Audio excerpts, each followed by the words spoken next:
Bem-vindos ao ambulatório aqui da Clínica Médica. A saideira desse pessoal, ó. Como é que faz? Não acredito, mas pelo menos foi hoje, valeu a pena, não foi?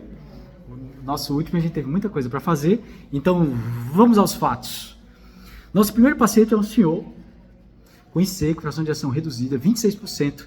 Na verdade, ele teve internação aqui por um quadro de IC descompensada, foi para casa ainda para fazer um ecocardiograma e tudo mais, aí fez, mostrou fração de ação de 26%.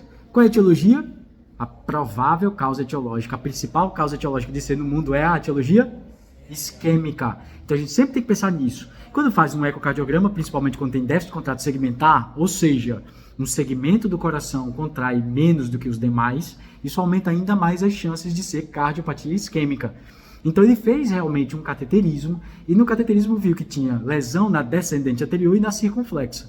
Colocou um stent em cada e agora está aberto. Ótimo.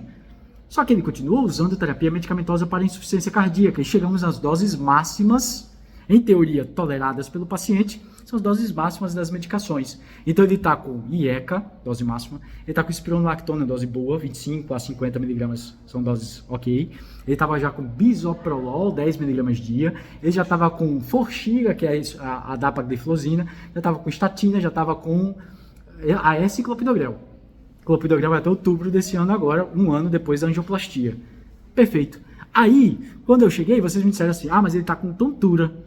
Ora, se está com tontura, ele pode ter uma hipotensão. Aí eu perguntei quanto é que está a pressão dele, e vocês disseram 9/6. Aí eu perguntei, o senhor desmaiou alguma vez? Não. Às vezes dá uma tonturinha. Então aí eu fico pensando, o que é que eu perguntei para vocês?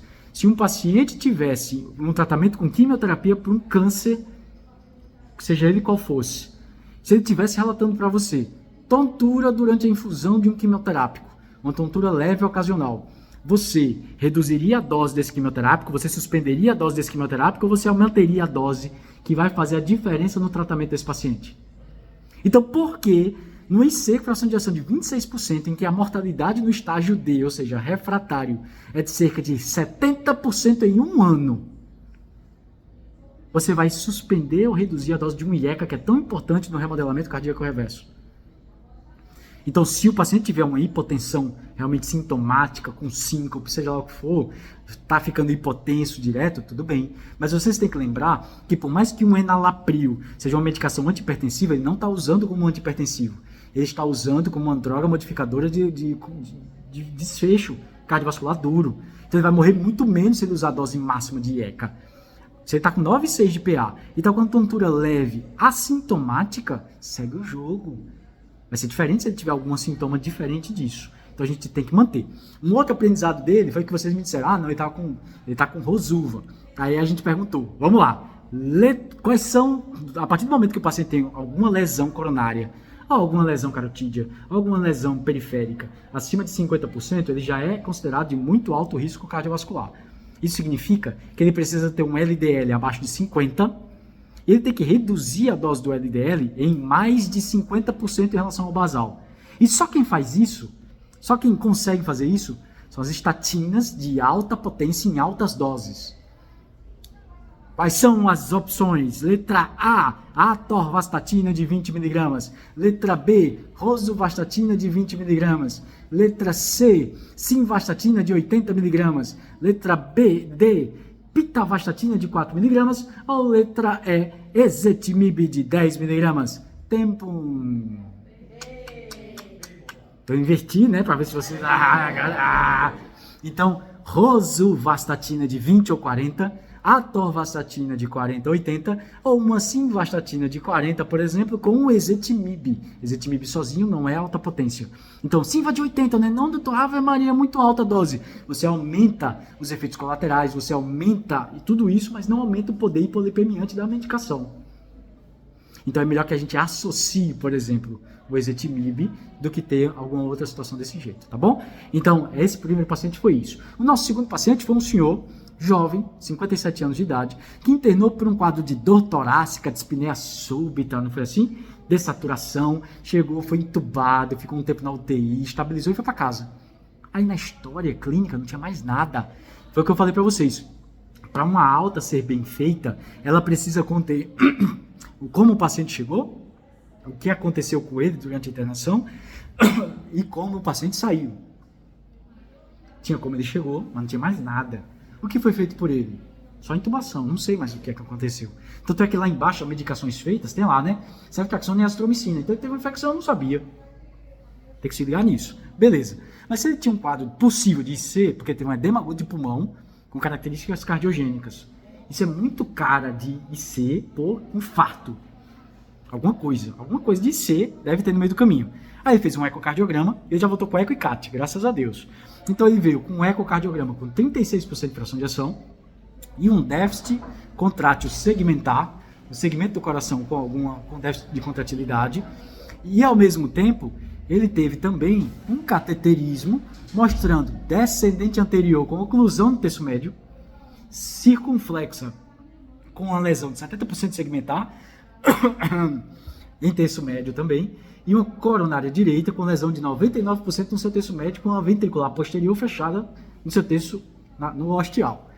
Então, ou seja, são 3 artérias principais do coração, DA, CX e CD, as 3 com oclusão importante. A gente fala que é uma oclusão importante quando tem maior que 70% de obstrução. Então, isso associado a um paciente com disfunção ventricular é igual a CRVM, cirurgia de revascularização miocárdica, ponte de safena e mamária.